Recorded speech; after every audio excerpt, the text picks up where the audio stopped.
2004 में यूपीए 1 आई।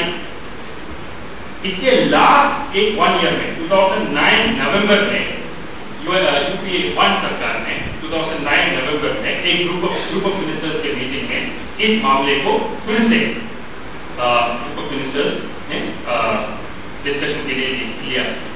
इस 10 नवंबर 2008 को ये मीटिंग हुआ ग्रुप ऑफ मिनिस्टर्स का। यहां पे इसका एक प्रेस नोट रिलीज हुआ है। It would serve a variety of purposes: better targeting of government's development schemes, regulatory purposes including taxation and licensing, security purposes, banking and financial sector activities, etc. According to the government, the UID will be progressively extended to various government programs and regulatory agencies as well as private sector agencies in the banking, financial services, mobile telephony and other such areas. This is the official press release of the group of ministers headed by Pranab Mukherjee, released on 10th November 2008. Okay? Now, यहाँ से इसके बाद जो election हुआ, UPA 2 आया, Nandan Nilekani appoint हुए chairperson post के लिए, और उन्होंने ये बहुत लंबी कहानी हमको दिया। बैंक अकाउंट खोल सकते हो, टीचर को पकड़ सकते हो, पीडीएस ठीक कर सकते हो, नरेगा ठीक कर सकते हो, सब कुछ कर सकते हो।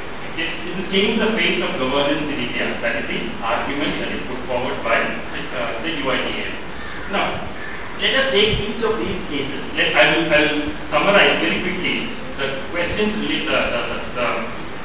problems with the UID quickly under 4 heads. Okay? 1, privacy and civil liberties. इसकी हिंदी में पता है। हमने Number 2, the question of technology. Okay? ये एलेकर साहब ने इसके बारे में थोड़ा ऑलरेडी बोला है, मैं उसके ऊपर थोड़ा उसको ऐड करना चाहूँगा। तीसरी बात, cost and benefit इसकी, और चौथी बात सोशल सेक्टर, जहाँ पे जो हम यहाँ पे आज डिस्कस कर रहे हैं। पहली बात देखिए, प्रिवेसी। दुनिया के किसी महत्वपूर्ण देश में ऐसा कोई कार्य नहीं है। सबसे महत्वपूर्ण बात ये है, इसके पहले जब हम यूआईडी को क्रिटिसाइज करते हैं, हमको एक बात ध्यान में रखना चाहिए, हम we should not be wrong in criticising. UID is not a card. UID जो क्रमांक आपको दिया जाता है वो कार्ड नहीं है, उसमें कोई बारकोड नहीं रहता है, उसमें कोई मैग्नेटिक कार्ड नहीं रहता है, कुछ नहीं रहता है। ये सिर्फ एक नंबर है, नंबर ही रहेगा। ठीक है? वो यूआईडी का जो बिल जो ड्राफ्ट रिलीज हुआ है उसमें भी ये नंबर ही है, कोई कार्ड इसके साथ। कि आपने अगर नाम नहीं डाला नेशनल आइडेंटिटी रजिस्टर में तो आपको पेनल्टी हो सकती है इस सिटीजनशिप एक्ट 2003 के हिसाब से। Any violation is punishable with fine which may extend up to 1,000 rupees if you do not register in the national citizenship register which the government is was planning. इस तरह से यूआईडी जो अभी बोला जाता है, इसकी जो लीगल ग्राउंड वर्क जो है, इसका जो लीगल ग्राउंड वर्क जो है वो 2003 तक बीजेपी सरकार ने खत्म कर दी। Now the ground is clear for UPA 2 to bring in UID. Okay? लेकिन अगर बीजेपी सरकार ने इसको एक सिक्योरिटी का एंगल दिया था, सिक्योरिटी का डायमेंशन दिया था, क्योंकि इलीगल माइग्रेशन हो रहा है, बांग्लादेशी लोग आ रहे हैं, हमारे झोपड़पट्टियों में पूरे जो मुसलमान है वो इंडिया वाले नहीं है, वो बांग्लादेशी है। उनको पकड़ने के लिए ये कार्ड बहुत यूजफुल करेगी। काफी बार भी हुआ, इसलिए उसको और जोर देना चाहिए। एक आइडियोलॉजी थी ये आइडेंटिटी कार्ड लाने के पीछे बीजेपी सरकार के में, इसीलिए सिटीजनशिप एक्ट का अमेंडमेंट हुआ। Scaremongering around it. So it is not a card, it is a number. Now, ये नंबर जो है आपके बायोमेट्रिक से जुड़ा हुआ है। तेंदुली गांव में बायोमेट्रिक कनेक्शन नहीं हुआ। तेंदुली गांव में सिर्फ नंबर एक आप जो पार्किंग लॉट में जाते हो तो आपके छोटे से नंबर तोड़ करके आता है, उस तरह का एक नंबर दिया है। उसके अलावा कुछ हुआ नहीं। ये बायोमेट्रिक जो है अगले साल अलग एक सेंसस की तरह एक अलग राउंड होगी जिसमें बायोमेट्रिक कलेक्ट किया जाएगा, और जिन लोगों को केंद्रीय में फॉर इंस्टेंस दिया गया था वो नंबर, उनका वो नंबर और उनके बाद में जो बायोमेट्रिक डेटा कलेक्ट किया जाएगा उसको जुड़ा जाएगा बाद में। तो अभी जो पायलट फेज है इसलिए ऐसा करते हैं। Now so it is number two UIDAI and the government has made clear that this does not confer citizenship. Whoever is resident in India will get a number and there will be no color designs of difference between but in the record it will be very clear. They'll be asking your nationality. But whatever you say, if you say you are an Indian, it will be recorded as an Indian. That's what is going to be at this point. They have not अभी तक ऐसा plan कुछ हुआ नहीं है, इसके हिसाब से वो लोगों को सिटीजनशिप नेशनैलिटी के हिसाब से डिवाइड कर सकते हैं।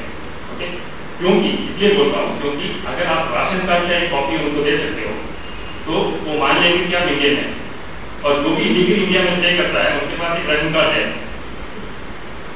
ठीक है, और वो राशन कार्ड फेक या ओरिजिनल जो भी है वो दिखा के आप एक नंबर ले सकते हो। तो उसमें कैसे करेक्शन होगा अभी तक फिक्स नहीं हुआ है, वो पुलिस स्टेशन के साथ बात कर रहा हूँ, उसमें मैं आ रहा हूँ। That point I'm coming to in a while. Now, दुनिया की फर्स्ट प्रिवेसी सिविल लिबर्टी, दुनिया के किसी भी बड़े देश में, महत्वपूर्ण देश में इस तरह की जो नंबर या कार्ड जो भी है वो नहीं दिया गया है, क्योंकि वहां के सिटीजन्स ने, वहां के लोगों ने इसका काफी विरोध किया था। इसलिए क्योंकि वो समझते थे कि सरकार जिस क्या बोल के हमसे ये डेटा कलेक्ट कर रही है, आपसे ये डेटा इसलिए कलेक्ट किया जाता है क्योंकि हमको ये इंफॉर्मेशन आपके बारे में चाहिए, ये बोल के दिया जाता है। लेकिन उसके बाद सरकार उस नंबर के साथ क्या करेगा आपको पता नहीं, वो आपके हाथ में नहीं है, कुछ भी कर सकता है। It is typically called functionality creep. Functionality creep is called, it means that your information is used for something other than what you are told it will be used for. That's called functionality creep. ये functionality creep के वजह से दुनिया के बहुत सारे देशों में citizens movements ने इसका विरोध किया है और उसको रोक भी दिया है। पहला देश इसमें ट्राई किया था ऑस्ट्रेलिया ने, 1986 में ऑस्ट्रेलिया ने इसको ट्राई किया था। बहुत बड़ा विरोध ऑस्ट्रेलिया में हुआ था, तो लोगों ने उसको बोला था इट इज नॉट एन, उसका नाम दिया गया था ऑस्ट्रेलिया कार्ड, UID बोला जाता है, वहां पे ऑस्ट्रेलिया कार्ड बोला गया था, और लोगों ने उसको मजाक में बोला इससे ऑस्ट्रेलिया कार्ड, ऑस्ट्रेलिया कार्ड इसलिए क्योंकि जो है ऑश्विट्ज जो है वो बहुत महत्व रखता है हिस्ट्री में, क्योंकि नाजी लोगों को हिटलर ने जिस जगह पे उनका कॉन्सेंट्रेशन कैंप था ज्यूज को, उस जगह का नाम था Auschwitz. So it's not an Australia card, it's Australia card, because Hitler ने सभी ज्यूज को आइडेंटिटी कार्ड दिया। उसी तरह 1994 में रुवांडा नाम की जगह है, एक देश है, वहां पे एक पर्टिकुलर ट्राइब के लोगों को चुन चुन के मारा था, उनका नाम था तुत्सी लोगों को भी एक कार्ड दिया गया। आप कार्ड दिखाओ, तुत्सियों मार। ओके, इस तरह का जो एक फियर है लोगों के ऊपर हमेशा रहा है बाकी देशों में। ये सब मामलों की वजह से all these have inspired, let's put it that way, all these have inspired citizens movements across the world in giving out information related to their giving out personal data to the government which can be used for any other purpose. Australia में इसका विरोध हुआ, वो रुक गया। उसके बाद United states में हुआ, काफी दूसरे देशों में भी हुआ। उसके बाद पहला हुआ यूनाइटेड स्टेट्स में, बिल क्लिंटन जब वहां के प्रेसिडेंट थे तब इसको लाने की कोशिश की थी। हालांकि बिल क्लिंटन ने प्रॉमिस किया था there will be full protection for privacy and confidentiality, Clinton ने प्रॉमिस किया था, फिर भी लोग सुने नहीं, इसका विरोध किया लोगों ने, और अल्टीमेटली यूनाइटेड स्टेट्स में इसका इम्प्लीमेंटेशन नहीं हुआ। लेकिन स्टेट्स में दूसरा एक नंबर है, उसको बोलते हैं सोशल सिक्योरिटी नंबर। वो सोशल सिक्योरिटी नंबर आपके रेजिडेंस का या आपका सिटीजनशिप का कोई पहचान नहीं है। वो क्योंकि यूनाइटेड स्टेट्स जो भी कमियां हैं उस स्कीम में फिर भी आपको सभी नागरिकों को एक सोशल सिक्योरिटी स्कीम देता है, मेडिकल इंश्योरेंस वगैरह वगैरह से जुड़े हुए काफी सोशल सिक्योरिटी स्कीम्स देता है। वो सोशल सिक्योरिटी स्कीम्स के लिए आपको एक नंबर दिया गया है, क्योंकि वहाँ पे सोशल सिक्योरिटी यूनिवर्सल है। हमारे जैसे बुद्धू लोग नहीं है, बीपीएल एपीएल वगैरह करके सब गड़बड़ करते हैं, ऐसा लोग नहीं है, अमेरिका वाले बुद्धिमान है, इसलिए सोशल सिक्योरिटी स्कीम को यूनिवर्सल